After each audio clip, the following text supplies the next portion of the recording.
নিচে নবম রোজার কিছু গুরুত্বপূর্ণ আমল তুলে ধরা হলো। ৫ ওয়াক্ত নামাজ। রমজান মাসে নিয়মিত ৫ ওয়াক্ত নামাজ জামাতের সাথে আদায় করার চেষ্টা করুন। বিশেষ করে তারাবির নামাজ আদায় করুন। কুরআন তেলাওয়াত। রমজান মাসে বেশি বেশি কুরআন তেলাওয়াত করুন। সম্ভব হলে প্রতিদিন কিছু সময় কুরআন তেলাওয়াতে ব্যয় করুন। দান সদকা। রমজান মাসে দান সদকার গুরুত্ব অনেক বেশি, তাই এই মাসে বেশি বেশি দান সদকা করুন। ইফতার। সময় মতো ইফতার করুন এবং অন্যদেরও ইফতারের ব্যবস্থা করুন। সেহেরি। শেষ সময় সেহেরি করুন। দোয়া। নবম রোজায় এই দোয়াটি পাঠ করতে পারেন। আল্লাহুম্মাজ আল্লি ফিহি নাসিবাম মিন রাহমাতিকাল ওয়াসিআতি ওয়াহদিনি ফিহি লিবারাহিনিকাছু সাতিয়াতি ওয়াহদিনি ফিহি লিমারদাতিকাল জামিআতি বিমুহাব্বাতিকা ইয়া আমালাল মুশতাকিন। রমজান মাসে সব ধরনের গুনাহ থেকে বিরত থাকার চেষ্টা করুন। তওবা।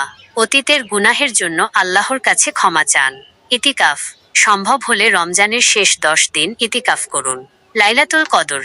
রমজানের শেষ ১০ দিনের বিজোড় রাতগুলোতে লাইলাতুল কদর তালাশ করুন। দুরুদ শরীফ।